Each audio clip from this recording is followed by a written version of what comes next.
mbele zako jioni ya leo, tukisifu na kulitukuza jina lako kuu.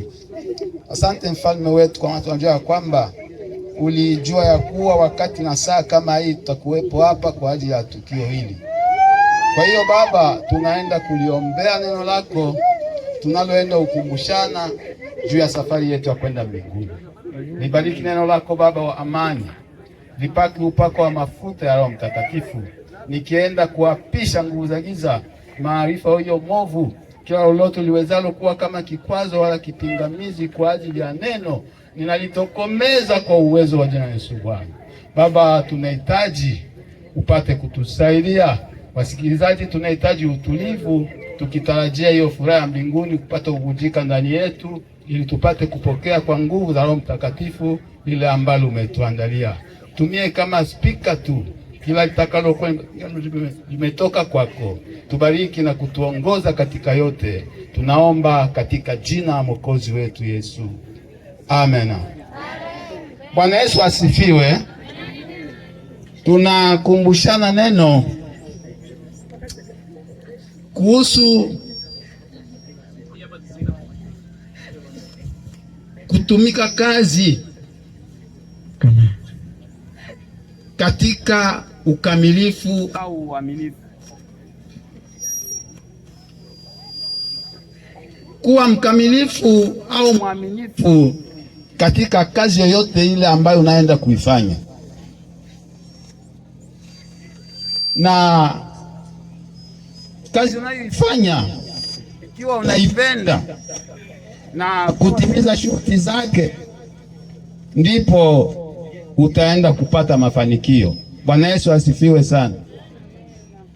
Unapenda kazi unayoifanya na unatimiza shughuli zake, sharti utaenda kupata mafanikio, utaenda kupata faida ya hiyo kazi unayoifanya.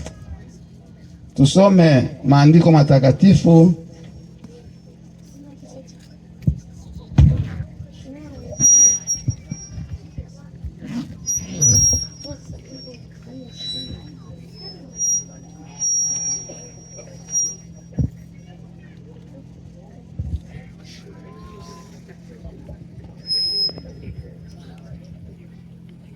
Tunasoma Yohana Injili ile sura yake ya 12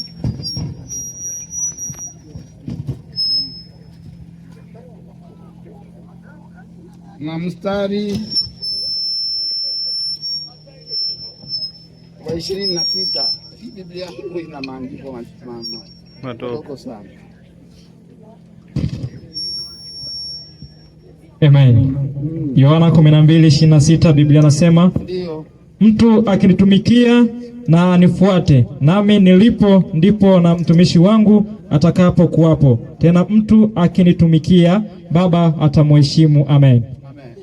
Bwana Yesu asifiwe. Hiyo ni maneno ya Yesu. Yesu mkombozi wa ulimwengu anasema ya kwamba mtu akinitumikia na anifuate, na pale nitakapokuwa mimi, na ndipo mtumishi wangu huyo atakapokuwa. Bwana Yesu asifiwe sana. Kumfuata mtu ni kufanana naye,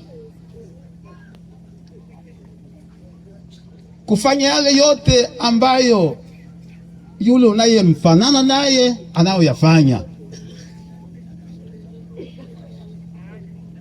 Yesu huyu Yohana anasema ya kwamba alikuja kwake, nao walio wake hawakumpokea, bali wote waliompokea aliwapa uwezo wa kufanyika watoto wa Mungu. Ni wanani? Ni wale ambao wanaoliamini jina lake Yesu Kristo. Sisi ambao tunamwamini Yesu Kristo, Mtume Paulo anasema ya kwamba wenyeji wetu uko mbinguni. Sisi si wa ulimwengu huu tena. Kwa hiyo tunapomtumikia Yesu Basi tufanane naye, tufanane na Yesu. Yesu alikuwa mwanadamu 100% hapa duniani. Alifanya mambo mengine yote, lakini hakufanya dhambi. Alifanya mengine yote ila tu hakufanya dhambi. Na ndiyo maana mwisho wa maisha yake alienda kushinda. Alienda kusimanga kaburi na mauti. Akala kaburini muda wa siku 3 na akafufuka na akapaa mbinguni. Alipopaa watu walimuona, akasema ninavyokwenda na ndivyo nitakavyorudi. Basi sisi ambao tumemwamini Yesu Kristo, wana wa Mungu, yeye Yohana anasema ya kwamba mwana wa Mungu hatendi dhambi, bali anayetenda dhambi ni wanani? Ni wa Ibilisi. Mwana wa Mungu hatendi dhambi.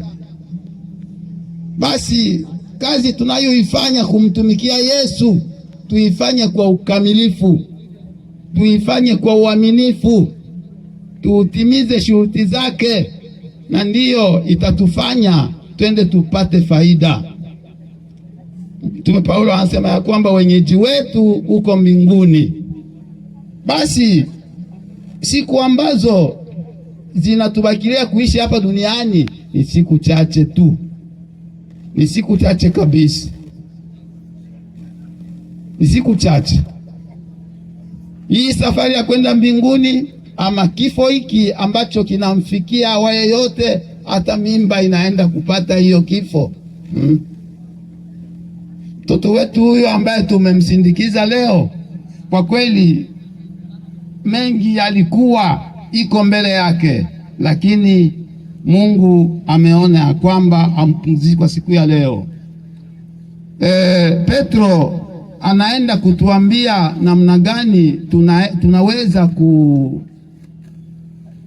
tunaweza kuishi ili kwamba mwisho wa maisha yetu twende tupate hiyo faida. Soma ile Petro wa kwanza sura 4 na sura 4 mstari wa kwanza mpaka ule wa pili. Biblia inasema katika kitabu cha Petro wa kwanza 4:1-2, basi kwa kuwa Kristo aliteswa katika mwili wake, ninyi nanyi jivikeni silaha ya nia ile ile, kwa maana yeye aliteswa katika mwili, ameachana na dhambi. 2, tangu sasa msiendelee kuishi katika tamaa za wanadamu, bali katika mapenzi ya Mungu wakati wenu uliobaki wa kukaa hapa duniani. Amen. Amen. Bwana Yesu asifiwe sana. Mtume Petro anasema ya kwamba Kristo aliteswa kwa mwili wake, na yeyote ambaye ameenda kuteswa kwa mwili wake, huyo ni sherti aachane na dhambi. Anaendelea kusema ya kwamba kama tumeachana na hayo, tunaenda kufanana na huyo Yesu kama alivyoenda kutumika siku zote hapa ulimwenguni, na mwisho wake akaenda kushinda. Basi tufanane naye, tufanye kama alivyofanya Yesu. Tuepukane na lolote lile ambalo linaweza kutufanya tusione uso wa Bwana. Na mstari ule wake wa pili unasema ya kuwa sisi wana wa Mungu ambao tunataka tupate faida katika kazi tunayoifanya kumtumikia Bwana, inatupasa tujiangalie.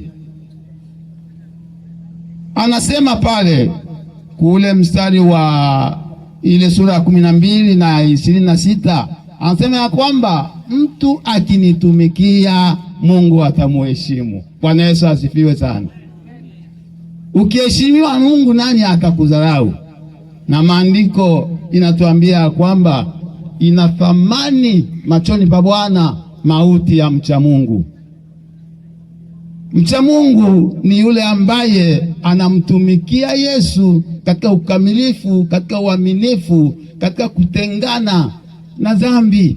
kwa maana Yesu hakufanya dhambi, tufanane naye. Na Petro anaenda kutuambia kwamba siku zinazotubakilia kuishi hapa duniani tusidumu katika kuyafanya mapenzi ya wanadamu, mambo ya watu wa ulimwengu huu. Basi tudumu katika kuyafanya mapenzi ya Mungu. Tujitahidi kuachana na uovu wa kila aina. Tujiangalie maishani mwetu. Je, mwisho wangu, mauti yangu itakuwa na thamani mbele za Mungu? Mauti ambayo inakuwa na thamani mbele za Mungu ni ya yule ambaye amemtumikia Yesu kwa ukamilifu na kwa uaminifu, katika kutengana na maovu ya kila aina, katika kujitahidi kuweza kufanya mambo iwezayo kumpatia Mungu utukufu katika maisha yako. Unapofanya jambo linalofanya Mungu apate kutukuzwa, hiyo ndiyo kuyafanya mapenzi ya Mungu. Maandiko ikatuambia kwamba si wote waniambiao Bwana Bwana watakaoingia katika ufalme wa mbinguni, bali watakaoingia katika ufalme wa mbinguni ni wale wanaoyafanya mapenzi ya Mungu, wanaoenda kuepukana na ubaya wa kila aina, wanaofanana na Yesu, wanaofanya kama Yesu aliyofanya. Na Bwana alibariki neno katika jina la Yesu. Amen.